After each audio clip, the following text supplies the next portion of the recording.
contactez-nous au 99 19 99 99 ou sur notre site web www.oriba.me.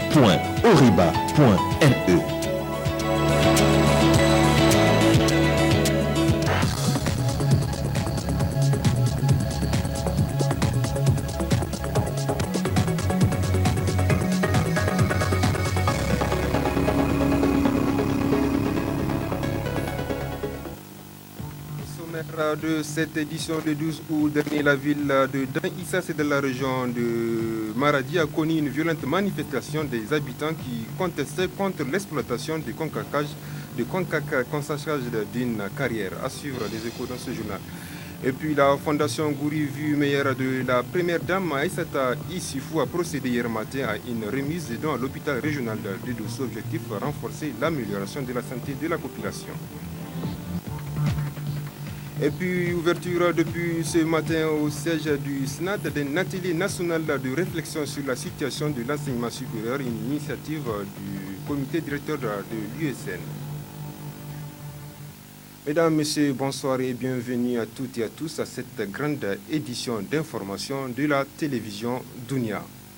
Comme je l'annonçais dans les titres, le 12 août dernier, la ville de Dan Issa a connu une manifestation violente des habitants qui contestaient contre l'exploitation d'une carrière de concassage du gravier. À proximité de la ville ont brûlé la mairie et saccagé les installations de l'entreprise qui exploite cette carrière. Le compte rendu de Alzouma Seni Soumela et Abdelkader Ilyassou. Ville frontalière avec le Nigeria voisin, la commune rurale de Dan Issa a été le théâtre d'une manifestation de mécontentement de la population face à l'exploitation d'une carrière de concassage de gravier à proximité de la ville par la compagnie sahélienne d'entreprise. Selon un habitant de Dan Issa, les bruits assourdissants des tirs de mines répétitifs qui troublent la culture sociale et provoquent des fissures sur leurs habitations et la lenteur dans les dédommagements étaient à la base de la colère des jeunes de la ville de Dan Issa qui ont saccagé les installations de la compagnie et les locaux de la mairie à laquelle ils ont mis le feu. Des affirmations niées en bloc par les autorités régionales et communales. Malheureusement, cette manifestation a été très violente. Vous avez constaté de vous-même les dégâts qu'ils ont eu à occasionner au niveau de la mairie. Ils ont tout brûlé au niveau de la mairie.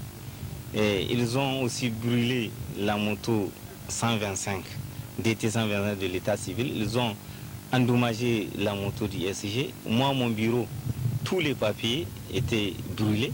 Ce qu'ils disent, parce que moi je n'étais pas là, j'étais en brousse lorsque ça s'est produit. C'est au niveau de l'entreprise, la compagnie sahélienne d'entreprise qu'on appelle CSE, au niveau des Al-Hadamalan, donc qui voulaient faire un tir et ils étaient venus pour les empêcher. Lorsqu'on m'avait effectivement informé, j'ai dit au chef de la carrière d'aller voir mon adjoint pour qu'ils viennent ensemble et calmer cette population-là. Bien avant 4 mois de cela, cette population a été dédommagés à peu près 32 millions. Ils ont été dédommagés pour les dégâts commis. Et maintenant, nous, ça nous surprend, effectivement, on revient, on dit que, ah voilà, il y a des maisons fissurées. Nous leur avons dit, voilà, de toutes les façons, il faut... Nous sommes là en train d'attendre l'entreprise. Si elle fait signe, effectivement, on peut aller voir, est-ce que ces dégâts-là, c'est ces derniers tirs qui l'ont causé ou bien effectivement, c'est déjà des gens qu'on avait dédommagés et qui n'ont pas réparé. Et maintenant, ils étaient impatients. Ils étaient venus parce que la société va faire un tir hier et ils les ont empêchés. Et vous avez vu déjà à travers les dégâts avec des cocos, des haches et tout, ce qui veut dire que ce sont des gens qui se sont préparés bien avant. Donc c'est pourquoi nous voulons maintenant que les autorités avec nous, effectivement, et les forces de l'ordre, qu'on puisse mettre la main sur les meneurs, effectivement, parce qu'il y a des meneurs et ils se sont bien préparés pour le faire. Vous avez vu, même mon adjoint qui était là, effectivement, ils ont voulu les lyncher. Heureusement qu'il y a la gendarmerie qui est là et qui l'avait sauvé. D'après les services de sécurité, il y a déjà 11 personnes qui sont interpellées. Et il semblerait que le cerveau a fui pour aller au Nigeria. Et Inch'Allah, un mandat sera lancé contre lui. Dans tous les cas, nous avons le procureur avec nous. La procédure va suivre son cours. Nous avons également appris qu'il y a un marabout qui a prêché cette violence. Il est déjà aux arrêts. Et cette question, ce que je voudrais dire, ce n'est pas une affaire politique. Parce que très souvent au Niger, nous avons tendance à lier des faits des individus mal intentionnés à des problèmes de politique. Ça n'a rien de politique. C'est des bandits, il faut qu'ils soient réprimés. Quelle que soit la gravité de la situation, agir de la sorte est certainement condamnable, mais les responsabilités doivent être situées pour définir les véritables mobiles qui ont conduit à la violence. Pour l'instant, la situation est sous contrôle avec le déploiement d'un important dispositif sécuritaire à la mairie et sur les installations de la compagnie. La suite de ce journal, la cérémonie de remise des dons hier matin de la Fondation Gouri Vumeyer au centre hospitalier régional de Dosso. Objectif, renforcer l'amélioration de la santé des populations de notre pays. Le compte rendu signé Aoussi Abdraman et Seniaï. De manière substantielle à l'amélioration des conditions sanitaires de nos populations urbaines et rurales et surtout relever l'énorme défi de la réduction de la mortalité dans notre pays, c'est le but visé par la Fondation Gouri Vumeyer à travers cet important don de produits et de consommables pharmaceutiques. Et pour atteindre ce noble pari, la première dame Haja Aïssata Issoufou Mamadou, qui est la marraine de cette fondation, ne lésine pas sur les moyens et pèse de son poids pour offrir à nos populations un cadre sanitaire adéquat. En prononçant l'allocution officielle de cette remise de dons au CHR de Dosso, la représentante de la première dame a souligné que ce geste louable constitue un appoint aux efforts du gouvernement pour l'amélioration de la santé des populations, surtout en ce moment de période de paludisme. C'est aujourd'hui au tour de l'hôpital régional de Dosso de recevoir la Fondation Gouri Vumeyer. Cela démontre, à n'en point douter, de l'importance qu'accorde la Fondation de la première dame Hajia Aïssata Issoufou de toucher par ses actions toutes les régions du Niger. La cérémonie qui nous unit aujourd'hui concerne une remise de dons de médicaments, équipements et consommables. Notre fondation espère que ces médicaments et consommables que voici permettront de faire face à l'affluence que connaîtra sans nul doute à cette occasion Dosso-Souga. Cette donation rentre dans la droite ligne des objectifs de la Fondation Gouri Vumeyer, qui fait du secteur de la santé un axe prioritaire parmi ses activités. Le directeur du centre hospitalier régional de Dosso a pour sa part remercié et félicité la marraine de la Fondation Gouri Vumeyer pour cette œuvre salvatrice. Je commencerai par le lot de médicaments. Le pharmacien nous a dit que c'est environ 150 millions de médicaments pour les deux formations sanitaires. D'équipements que vous avez vu aussi par rapport aux lits et aux matelas, c'est des lits électriques qu'on peut manier et vraiment quelle que soit la position antalgique parfois pour diminuer la douleur du malade, c'est des lits qui coûtent extrêmement cher. Nous avons reçu 19 et le troisième appui, c'est par rapport à la cuisine. Dieu merci, vraiment aujourd'hui, ces choses faites, la cuisine va passer au gaz à partir de cet instant. Et je pense que c'est une doléance que nous avons exprimée au niveau de la Fondation. Et ils ont tenu exactement compte de tout ce qu'on a dit et ils nous ont donné tout. Donc vraiment, je profite de cette opportunité pour remercier très sincèrement la Fondation et exprimer à travers moi et l'ensemble du personnel et les malades qui séjournent ici notre profonde gratitude. La représentante de la première dame a ensuite procédé à la remise d'un kit médical au directeur régional de la santé publique de Dosso, puis la visite du lot de matériels médicaux et une visite guidée à la cuisine de l'hôpital. Une cérémonie qui s'achève sur une note de satisfaction générale.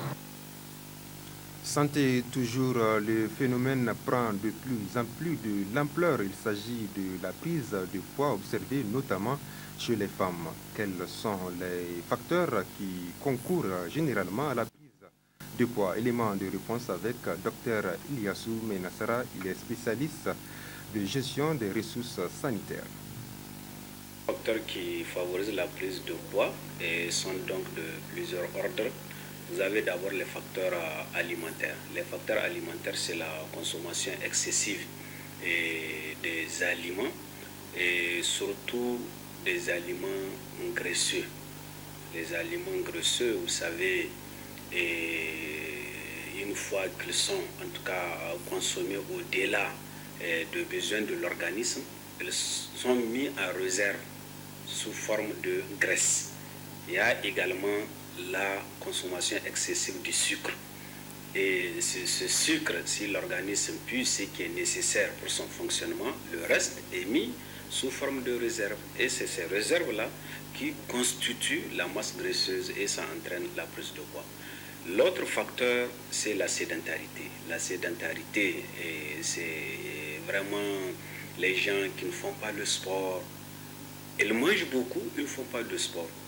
Et vraiment, il n'y a pas de mobilité et c'est un facteur important également de la prise de poids. L'autre facteur, c'est un facteur génétique. Même si, en tout cas, ça n'a pas été démontré de façon formelle, il y a toujours quand même un facteur génétique qui intervient dans la prise de poids.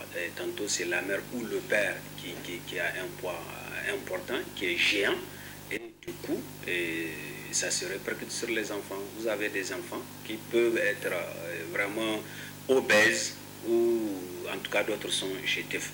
Mais le dernier facteur, c'est un facteur maladif. Et ça peut être à un dérèglement, par exemple, d'une des hormones de croissance suite à une infection quelconque ou à un problème vraiment de dérèglement génétique de cette hormone. Donc ça peut entraîner également la prise excessive de poids. D'ailleurs en partie magazine de ce journal. Autre aspect de ce journal, le ministre de la Communication, à l'image de bon nombre de ministres, n'a pas échappé au remaniement ministériel lors de la formation du gouvernement du gouvernement de large ouverture. Après un an de gestion, donc, quels sont les acquis à rentrer dans ce domaine? Élément de réponse dans ce commentaire signé Mariama Soumana. Des ministères touchés lors de la formation du premier gouvernement de large ouverture figure celui en charge de la communication et des relations avec les institutions.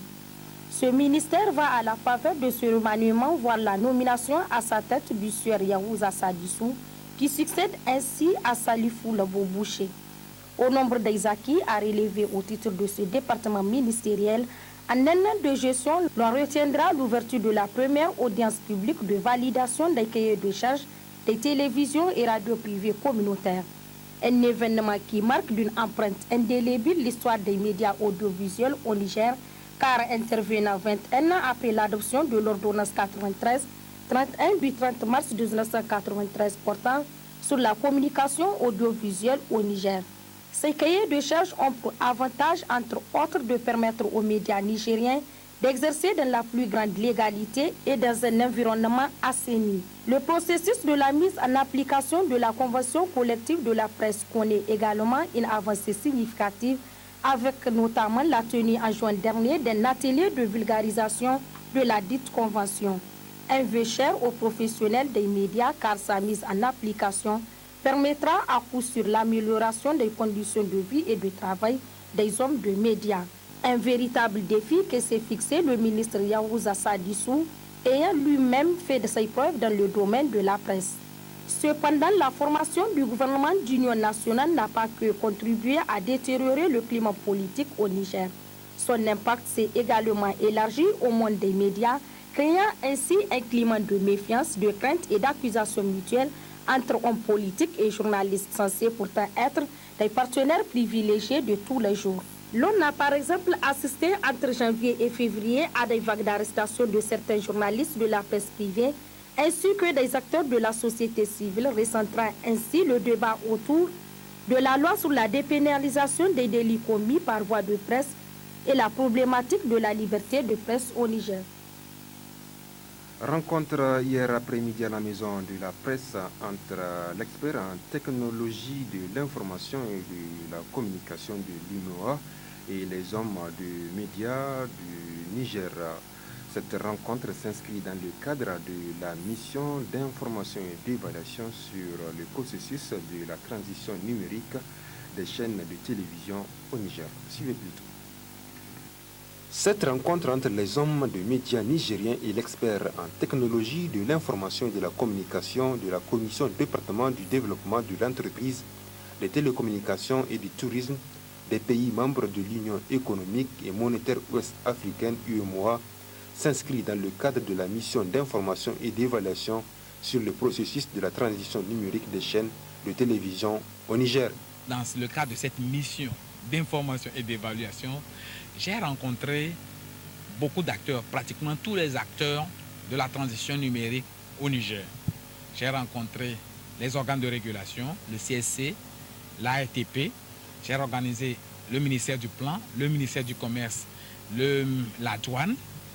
J'ai rencontré les consommateurs, j'ai rencontré l'association des journalistes et j'ai discuté avec le ministère de l'économie numérique et de la communication qui sont en charge de piloter le plan et j'ai fait un point au ministre de la communication et au ministre des télécommunications. Je puis vous dire que je suis reparti satisfait et je pense que nous avons de bonnes chances de passer en juin 2015. Mais quelle sera l'importance de cette transition numérique pour les médias au Niger? Mais c'est important pour les médias nigériens parce que demain, le paysage va changer. Il va y avoir une entité qui va diffuser tout le monde. Et les autres vont faire de la production du contenu. Alors, ce qui nous arrive est inimaginable. C'est-à-dire nous serons que limités que par notre imagination, parce que dans les villages, si nous gérons bien le processus, on recevra toutes les chaînes de télévision. C'est formidable. Cela veut dire que la pluralité de l'information conduit au développement. Issa Jaharou, directeur des technologies de l'information au ministère des Postes, des télécommunications et de l'économie numérique, précise que des efforts sont en Nigeria de la transition numérique au Niger. Au plan national, à présent, nous sommes à la phase de démarrage effectif donc, des activités menant à l'aboutissement de ce long processus qui nous a amené depuis 2011 quand on avait fait l'atelier de validation du document de stratégie. Et en 2013, il y a eu l'adoption de ce document par le gouvernement et la mise en place des instances chargées de la mise en œuvre de cette stratégie. À un moment, on était un peu bloqué par ce que vous connaissez, c'est-à-dire les nerfs de la guerre, l'argent. Dieu merci que maintenant, on a eu, avec l'appui de la BOAD et de la BIDC, sur le soutien de l'UEMOA. Le gouvernement du Niger aussi nous a autorisé à utiliser le fonds d'investissement pour le développement pour pouvoir démarrer en attendant l'aboutissement des procédures de ses partenaires, donc la BOAD et la BIDC. Donc présentement, le Niger peut démarrer la campagne de sensibilisation et même lancer les dossiers d'appel d'offres pour l'acquisition de matériel TNT et des kits de réception. Un exposé présentant les processus et les avantages du passage au numérique a été présenté. Cela a permis aux participants de poser des questions pertinentes auxquelles l'expert a apporté des réponses claires et précises.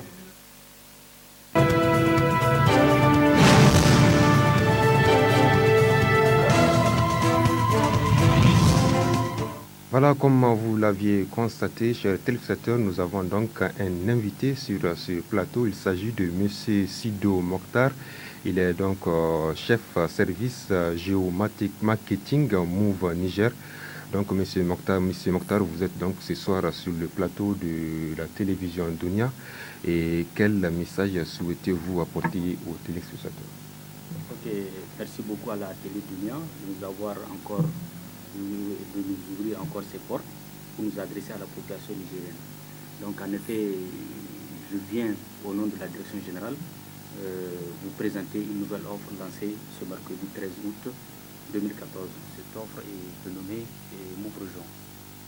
Move Région, M. Mokhtar, donc qu'est-ce que c'est comme offre? Donc, oui, Move Région est une offre qui consiste à attribuer, selon la localisation de l'abonné Move, les différents tarifs, des tarifs très réduits de communication de Move vers Move. Donc ces tarifs sont compris entre 0,28 francs et 1,41 francs la seconde. Donc selon l'heure et l'endroit où vous vous trouvez. Donc ces tarifs sont-ils permanents ou promotionnels? Oui, ils sont permanents et concernent tous les abonnés classiques prépayés, que nous appelons tous les abonnés qui ne sont pas dans une autre classe de service et qui se trouvent sur le territoire nigérien. Parce que la précision est importante. Comment est-ce que les abonnés Move peuvent donc bénéficier de ces nouveaux tarifs de communication à la seconde? Je dirais c'est très simple. Pour avoir accès, il vous suffit de rentrer juste dans le profil. Comme je dis, c'est un peu comme c'est un profil. Dans le profil Move Région, en tapant étoile 707 étoile 1 dièse à partir de votre téléphone et vous mettez OK. Donc une fois que vous le faites, la première souscription elle est gratuite. Durant tout ce mois, la première souscription est gratuite. Et là, vous profitez des tarifs d'appel les plus bas. Et Sido Mokhtar, votre conclusion? D'abord, je remercie Dunia et je remercie tous les abonnés qui n'ont jamais cessé de nous appeler pour nous remercier pour les offres que nous leur faisons. Et je me dis, quelque part, nous répondons à l'attente de nos abonnés. Parce que quand l'abonné appelle le call center ou appelle dans nos boîtes de séjour pour nous remercier par rapport aux offres, nous répondons à l'attente de ces populations. Donc nous demandons à ceux qui ne sont pas, je profite pour demander à ceux qui n'ont pas aujourd'hui leur kit de se rendre en agence pour payer le kit qui n'est le kit de vacances qui ne coûte que 250 francs. Donc c'est un kit qui vous permet d'avoir 100 francs à partir de 100 francs d'avoir 10 minutes de communication Move vers Move. Je profite aussi pour dire que Move a élargi sa couverture réseau. Donc aujourd'hui, nous pouvons dire que nous sommes dans les localités de Kokware, Kouré, Kanare, Margoubene, Tourobon, Tunga, Bouremi, Gazadi, Tankasari, Yeya, Tafuka, Takorka et Dukuduku. Donc nous sommes présents aujourd'hui dans toutes ces localités. Donc c'est un plus que nous apportons à nos abonnés. Voilà, et je vous remercie. Mokhtar Sido, je rappelle que vous êtes le chef service géo-marketing Move Niger. Donc merci et restez avec nous pour suivre donc la suite de ce journal. Et pour sa part, le réseau de téléphonie mobile RTL Niger a procédé cet après-midi à son siège au lancement officiel du jeu dénommé Oga da Oga, un jeu qui vise à mettre en compétition des vendeurs de M-Koudi. Les comptes rendus de Ima Sebou et Issa Hassan.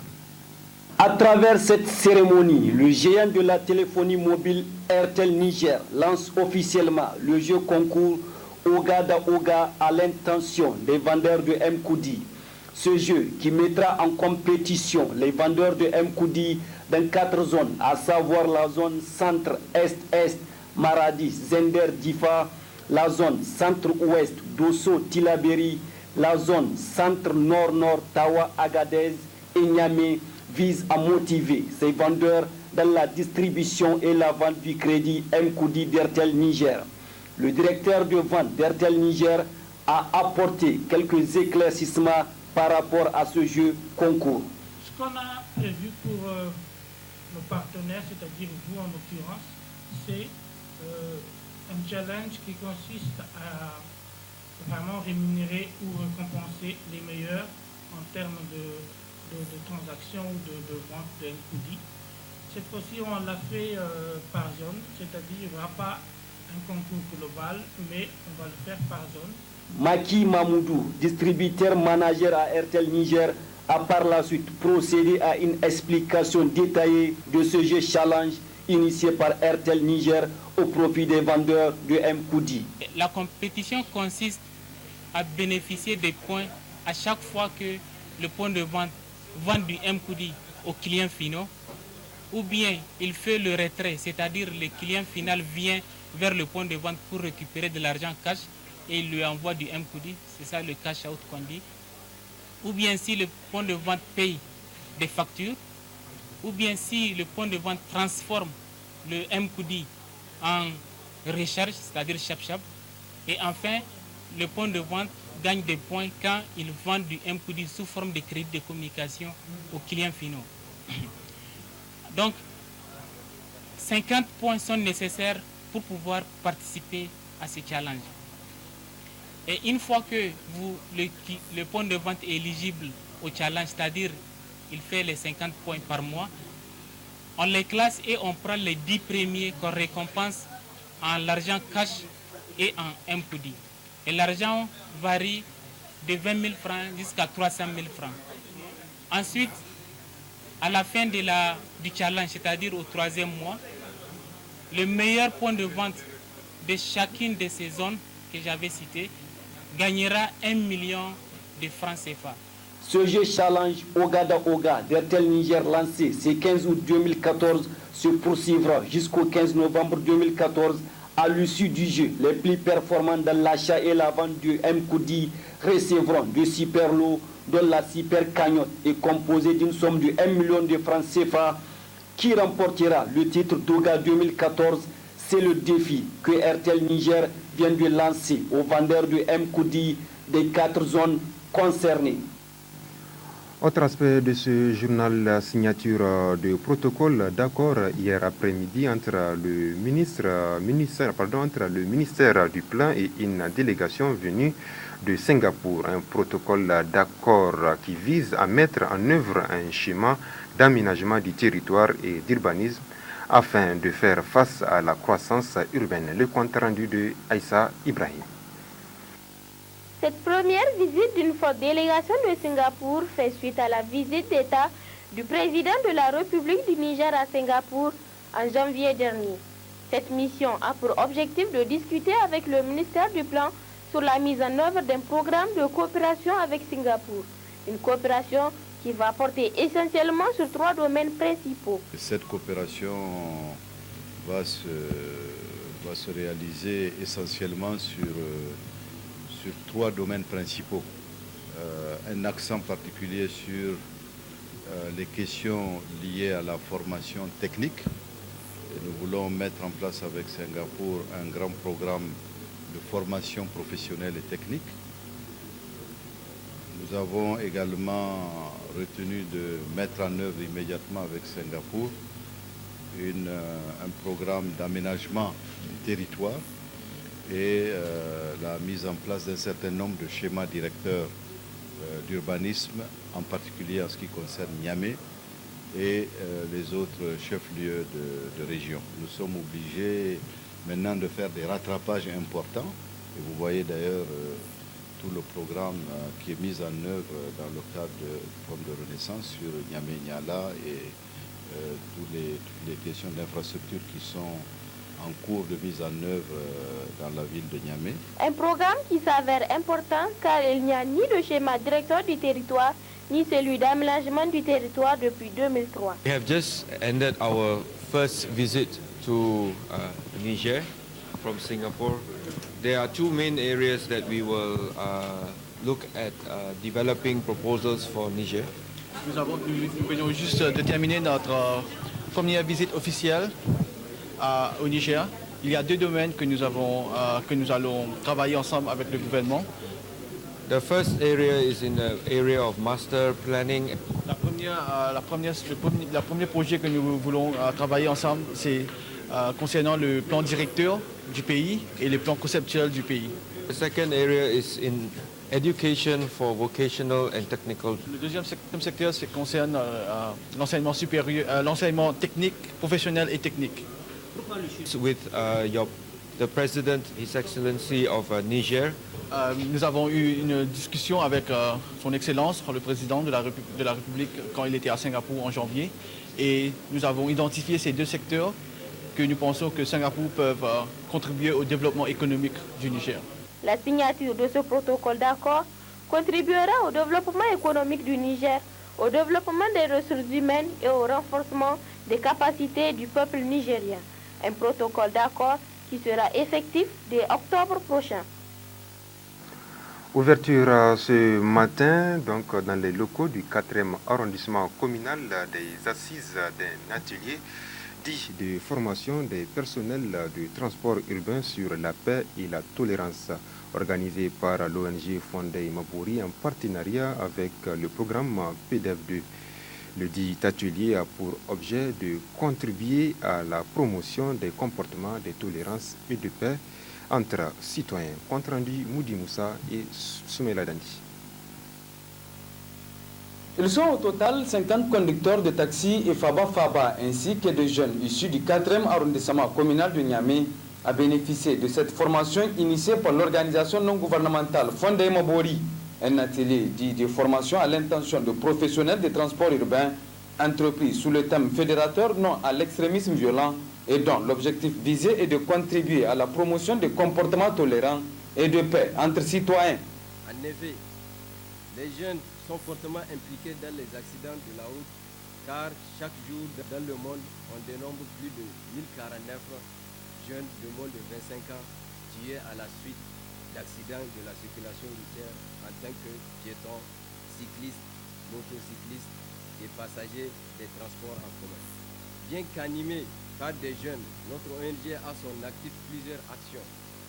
On peut citer notamment la mise à la disposition des automobilistes et motocyclistes de 3500 autocollants réfléchissants pour les rendre visibles la nuit, la sensibilisation des conducteurs dans les gares routiers, l'organisation de plusieurs émissions radio-télévisées sur la prévention des accidents de la route, la formation de 100 pères éducateurs dans les établissements scolaires, l'organisation de la première Assemblée africaine des jeunes sur la sécurité routière, l'organisation de la première caravane de la sécurité routière dans l'espace UEMOA, la participation à l'organisation de la journée mondiale du souvenir des victimes des accidents de la circulation routière en novembre de chaque année, l'organisation des campagnes de dons de sang. Créé par des jeunes pour la protection des jeunes, l'ONG Fondé Mabori a pour mission fondamentale d'accompagner les efforts de l'État dans sa lutte contre l'insécurité routière.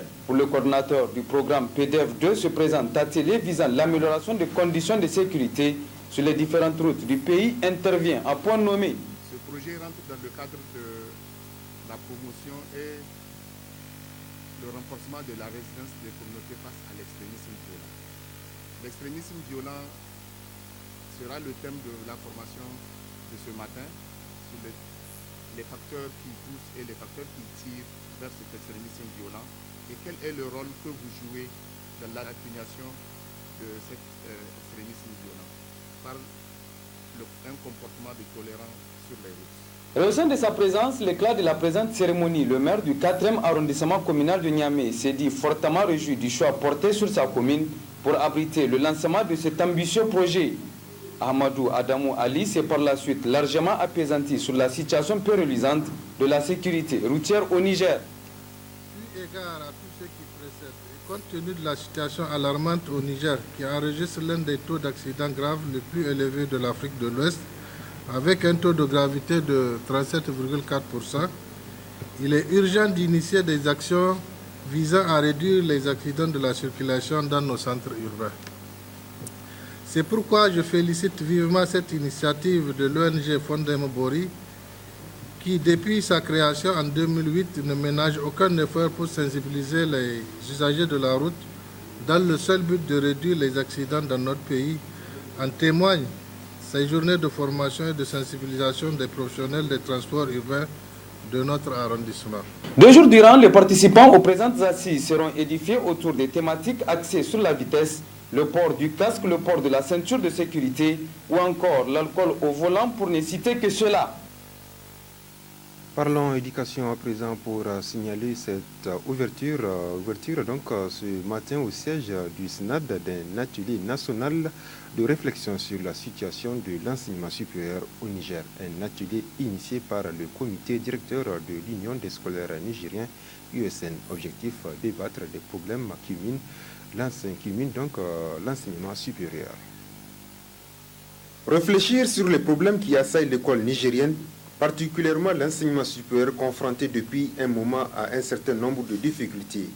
C'est l'objectif principal de cet atelier initié par le comité directeur de l'Union des scolaires nigériens, USN. C'est un atelier qui va durer 2 jours. Cet atelier va statuer sur la situation de l'enseignement supérieur au Niger de façon générale. L'atelier est la conséquence logique des remous ou des crises que ces universités ont connues, liées non seulement aux questions d'inscription pour les étudiants de la première année, mais aussi à l'accès au niveau master. Nous avons estimé que, déjà avec le problème d'encadreur qui se pose au niveau des universités, il n'est pas question qu'on continue à bloquer les étudiants pour aller au master, aller jusqu'au doctorat et venir desservir nos différentes universités. Il est aussi question de penser que désormais on aura 4 nouvelles universités joindre aux 4 déjà existantes, ça sera déjà 8 universités. Cela doit avoir une répercussion positive tant sur le résultat du baccalauréat que aussi sur la formation des encadreurs qui vont s'adjoindre à ces encadreurs déjà qui existent. Procédant à l'ouverture des travaux de cet atelier, le directeur de cabinet du ministre de l'Enseignement supérieur, de la Recherche et de l'Innovation, après avoir salué l'initiative, a appelé les participants à accorder une attention particulière aux travaux de cet atelier. La tenue de cet atelier de 2 jours, destiné à mener des réflexions qui montreront votre côté sur l'enseignement supérieur. En effet, en tant que bénéficiaire des efforts du gouvernement pour améliorer et moderniser notre système d'enseignement supérieur, vous êtes donc les premiers bénéficiaires bien placés pour dégager des orientations sur des voies qui sont nécessaires pour amener notre pays sur la voie de développement. Au cours de cet atelier, vous allez donc mener des réflexions sur la gestion des bourses.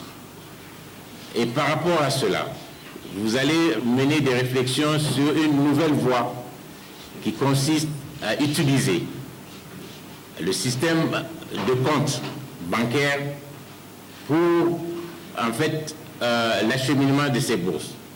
Ces réflexions peuvent mener sur des résultats extrêmement positifs qui vont permettre d'améliorer la gestion de l'ensemble du système de bourse.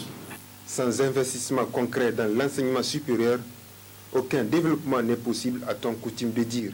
Cet atelier tombe donc à point nommé car il permettra certainement aux différents acteurs de trouver des solutions appropriées aux problèmes de l'enseignement au Niger. Poursuite hier matin au centre de formation professionnelle de Dosso d'une formation de 15 élèves apprentis dans des différents garages en mécanique et réfection moteur. Financée par le FAFCA, cette formation vise à renforcer les capacités de ces élèves dans plusieurs secteurs de la mécanique. Aoussi Abdraman et Seniaï. Du 20 juillet au 23 août prochain, les élèves apprentis des différents garages de la commune urbaine de Dosso suivront une formation accélérée dans le domaine de la mécanique et de la réfection moteur, ce qui leur permettra d'être à jour de la technologie plus ou moins récente de leur métier. Le directeur du centre de formation professionnelle et technique de Dosso nous met au parfum des tenants et aboutissants de cette formation. Nous avons ficelé donc un dossier de financement au niveau du FAFCA. Donc, fonds d'appui à la formation professionnelle et à la formation professionnelle continue et à l'apprentissage. Donc, nous avons soumis notre demande de formation en collaboration avec FRADO, c'est-à-dire la Fédération régionale de Dosso, qui nous fournissent les apprentis pour avoir un financement pour former les apprentis. Parce que le CFPT, vous savez, c'est un centre de formation technique. On enseigne les élèves ici et encore on forme les apprentis qui sont en vie. Donc on fait une demande de formation et on soumet aux différents partenaires. Nous avons plusieurs partenaires parce que FAFCA, c'est l'un de notre meilleurs partenaires. Donc on a soumis ce dossier et on a eu le financement pour la réflexion moteur. Maintenant, pourquoi nous avons demander la réfection moteur là. Nous avons vu qu'il y a plusieurs garages à Dosso. Et dans les garages là, la majorité des apprentis là, ils ont des lacunes sur la réponse. Les bénéficiaires qui sont au nombre de 15 relèvent de la Fédération régionale des artisans de Dosso. Ils saluent cette initiative du CFPT qui est lui-même financé par le Fonds d'appui à la formation professionnelle continue et à l'apprentissage, le FAFCA. Et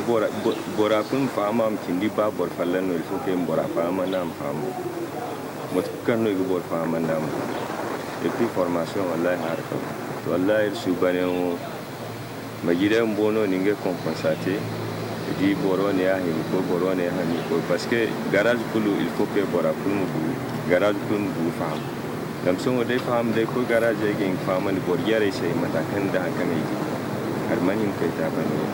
Dans les prochains jours, des formations similaires se suivront dans d'autres domaines et viendront appuyer la jeunesse de Dosso dans son combat de lutte contre le chômage qui demeure une des priorités de plus haute autorité de la République. La suite toujours de ce journal, la signature d'accord hier après-midi entre le gouvernement du Niger et la Commission africaine des droits de l'homme et des peuples. Objectif, préparer la 56e session ordinaire de cette commission qui aura lieu du 14 au 30 octobre 2014. Le compte rendu de Aïssata Issa Kindo et Jamilou Mar. Cette cérémonie marque la signature d'accord entre la Commission africaine des droits de l'homme et des peuples et le gouvernement du Niger en vue de la tenue de la 56e session. Un accord qui permettra de renforcer les engagements souscrits par le Niger de la lutte des droits humains. Cet accord entre le gouvernement de la République du Niger et le secrétariat de la Commission africaine des droits de l'homme et des peuples porte sur l'organisation matérielle, technique et logistique de la session prévue pour se tenir en République du Niger du 14 au 30 octobre 2014, Inch'Allah. Selon les termes de cet accord, le secrétariat est chargé de la responsabilité exclusive d'organiser, de conduire et d'administrer la session et le gouvernement du Niger pour sa part d'apporter toutes les facilités et l'assistance nécessaires pour assurer le succès et le bon déroulement de la session. Conformément aux dispositions du règlement financier de l'Union africaine et l'article 8 du règlement intérieur du Conseil exécutif, le gouvernement hôte, c'est-à-dire le Niger, prend en charge les dépenses résultant de la tenue de la session hors du siège de la Commission africaine des droits de l'homme et des peuples. Une rencontre qui a permis à la presse de poser certaines questions relatives aux activités et aux objectifs de la Commission. Le rôle du gouvernement, de vulgariser les textes, de les faire connaître. Et nous, au ministère de la Justice, et c'est ce qui explique la présence du directeur général de l'ANAJ, parce que c'est un des droits essentiels, nous avons carrément créé une agence nationale pour l'assistance juridique et judiciaire. C'est-à-dire que si vous êtes à Belbéji, ou je ne sais pas, à Djundjou, et que vous avez des problèmes de compréhension des droits humains, il vous suffit simplement de saisir un bureau local de cette agence que nous avons créé en 2011 et qui est aujourd'hui fonctionnel. Il vous suffit de saisir cette agence pour qu'il vous donne toutes les lumières nécessaires sur votre problème de droit qui se pose à vous. Et si même votre problème de droit devrait vous amener en justice et que vous n'en avez pas les moyens, le gouvernement, à travers la loi sur cette agence, a décidé qu'il payera les moyens nécessaires à un avocat ou en tout cas quelqu'un du domaine qui va vous assister jusqu'à ce que vos droits se réalisent concrètement et qu'ils soient exécutés. Pour que cette 56e session se tienne dans les meilleures conditions, le ministre de la Justice a appelé tous les acteurs à participer activement à cette session afin de relever tous les défis. Et puis la salle de réunion de la commune urbaine de Walam, c'est donc dans la région de Tillabéri, a servi de cadre hier mercredi à l'ouverture de l'atelier de partage du rapport annuel 2013 de la dite commune. C'est donc une initiative du programme USAID et PDF de Tillabéri. Le compte rendu de nos correspondants sur place depuis la région du fleuve, Ismaël Bedi et Sadi Soussoulé. Ma commune et moi, ensemble pour la paix et la bonne gouvernance. C'est le thème de cet atelier de partage du rapport annuel 2013 de la commune urbaine de Walam qu'organise le programme USAID PDF2 Tilaberi en collaboration avec la commune urbaine de Walam au profit des jeunes, des élus locaux et des acteurs de la société civile et vise d'une part à améliorer la collaboration entre la commune et ses administrés et d'autre part à inciter les jeunes et les citoyens à participer activement au débat ouvert en initiant des propositions de prise en compte des questions touchant les groupes vulnérables dans le budget communal. L'exposé de présentation du rapport général 2013 de la commune urbaine de Walam vise à informer les leaders d'opinion, les jeunes, les acteurs de la société civile et la communauté sur la mission de la mairie, à savoir mobiliser et renforcer les acteurs de la commune pour une contribution plus accrue sur le terrain autour de la question de l'incivisme fiscal, de la citoyenneté responsable et des droits et devoirs du citoyen. Faire un plaidoyer auprès de l'État et les bailleurs de fonds afin de mieux impliquer dans le développement communal. En ouvrant les travaux de l'atelier, le vice-maire de la commune urbaine de Walam a remercié et salué les efforts du programme PDF2 dans sa composante gouvernance locale pour cette initiative avant de s'adresser aux participants. Je vous invite à suivre pendant les quelques heures que durera l'atelier avec toute l'attention requise les différentes communications qui vous seront présentées afin d'en tirer les leçons et dégager des pistes d'action dont la mise en œuvre consolidera le processus du développement communal. J'ose espérer que les participants partageront leurs réflexions de façon responsable et qu'ensemble des solutions jailliront pour que les jeunes et les acteurs locaux contribuent à la bonne marche de la commune. Soulignons enfin que cet atelier de partage du rapport annuel de la commune urbaine de Walam rentre dans le cadre de la campagne publique de 5 jours de PDF2 et sera ponctué d'une conférence débat, des projections cinéma mobiles, des caravanes de sensibilisation dans 3 villages rattachés à la commune urbaine de Walam. Puis, comme annoncé, la partie magazine de ce journal elle est donc consacrée à l'entretien que nous a accordé Dr Ilyasu Idi Menassara sur le phénomène de la prise de poids. Quels sont les facteurs qui concourent à la prise de poids? Comment fait-on pour l'éviter? Telles sont donc les questions auxquelles Dr Idi a répondu. Très bonne réception et au revoir. Quels sont les facteurs qui concourent à la prise de poids? Les principaux facteurs qui favorisent la prise de poids sont donc de plusieurs ordres. Vous avez d'abord les facteurs alimentaires. Les facteurs alimentaires, c'est la consommation excessive des aliments et surtout des aliments graisseux. Les aliments graisseux, vous savez, une fois qu'ils sont en tout cas consommés au-delà des besoins de l'organisme, ils sont mis en réserve sous forme de graisse. Il y a également la consommation excessive du sucre. Et ce sucre, si l'organisme pue ce qui est nécessaire pour son fonctionnement, le reste est mis sous forme de réserve. Et c'est ces réserves-là qui constituent la masse graisseuse et ça entraîne la prise de poids. L'autre facteur, c'est la sédentarité. La sédentarité, c'est vraiment les gens qui ne font pas de sport. Ils mangent beaucoup, ils ne font pas de sport. Et vraiment, il n'y a pas de mobilité. Et c'est un facteur important également de la prise de poids. L'autre facteur, c'est un facteur génétique. Même si, en tout cas, ça n'a pas été démontré de façon formelle, il y a toujours quand même un facteur génétique qui intervient dans la prise de poids. Tantôt, c'est la mère ou le père qui a un poids important, qui est géant, et du coup, ça se répercute sur les enfants. Vous avez des enfants qui peuvent être vraiment obèses ou en tout cas d'autres sont chétifs.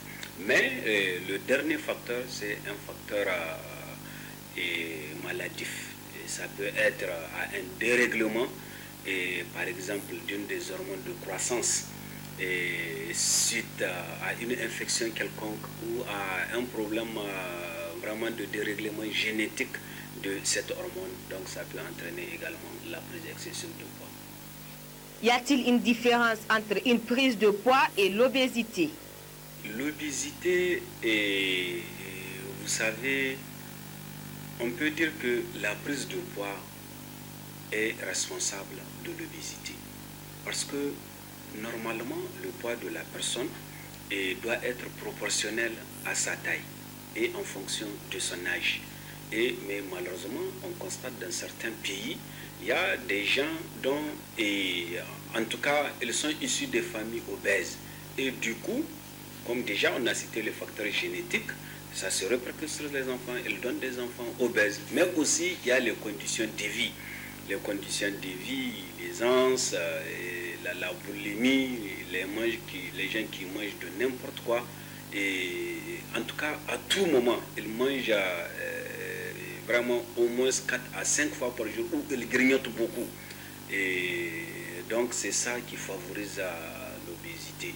Et l'obésité, c'est toujours, en tout cas, lié à cette surconsommation d'aliments qui entraîne la prise de poids et du coup, la personne devient obèse. Parce que c'est même ça l'obésité. Quand la personne prend le poids, au finish, elle va être obèse. Parce que c'est parfois cette prise de poids, si elle n'est pas contrôlée, si la personne n'est pas suivie, et qu'on détecte qu'est-ce qui est à la base, si c'est l'aliment, si c'est la maladie, et la personne peut basculer dans l'obésité avec toutes ses conséquences. La prise de poids a-t-elle un impact sur l'espérance de vie? Comme on dit ici, l'espérance de vie au Niger tourne autour de 45 à 50 ans, avec un poids excessif, avec une obésité. En tout cas, on n'a pas la chance en tout cas, d'attendre. Le pourcentage quand même est réduit des gens qui arrivent à 50, 60 ans, compte tenu des conséquences que cette obésité, cette surcharge pondérale expose la personne, les maladies cardiovasculaires, l'hypertension artérielle, le diabète, la personne a moins de chances, en tout cas que celui qui n'a pas un poids excessif d'atteindre cet âge avancé, cet âge de vieillissement. Comment faire pour perdre du poids? Il y a des conseils hygiéno-diététiques vraiment qu'on donne surtout à ceux qui sont obèses. Parce que l'obésité, vous savez, expose la personne à des maladies métaboliques, surtout les maladies cardiovasculaires, donc comme l'hypertension artérielle, l'insuffisance cardiaque, le diabète, et les maladies ostéo-articulaires comme les rhumatismes, etc., etc. Donc, on conseille de réduire la ration alimentaire. Ailleurs, il y a d'autres cures que les gens font, les cures thermales, mais ici, les conseils qu'on donne, non seulement c'est de faire le régime. Le régime, c'est de manger moins de graisse, faire plus du sport, mais également, surtout, éviter le sucre, surtout les sucres d'absorption rapide, parce que c'est aussi un des grands facteurs qui favorise la prise de poids. Il y a des produits qui sont vendus sur le marché. Quand je dis sur le marché, c'est dans les officines. Mais ces produits ne sont pas conseillés parce qu'ils ont d'autres conséquences sur le plan organique. Et c'est pour toutes ces raisons qu'on a toujours préféré le régime alimentaire, de respecter le régime, de manger moins de graisse et de manger moins de sucre, de grignoter moins que de prendre ces produits, parce que ces produits ont différents effets secondaires et ils ont beaucoup de contre-indications. Et la plupart des gens qui sont obèses, quand vous les voyez, déjà ils commencent à s'essouffler, ils ont des manifestations cardiovasculaires. Et la plupart de ces produits sont contre-indiqués en cas de ces problèmes cardiovasculaires. Et il n'est même pas conseillé à quelqu'un qui est obèse de prendre des produits pour que de façon médicale, ou du moins ou que de façon chimique, qu'il puisse en tout cas réduire son poids. Il va avoir d'autres répercussions sur le plan de l'organisme. Mais avec le régime, il peut mieux gérer, avec le sport, il peut mieux gérer son poids.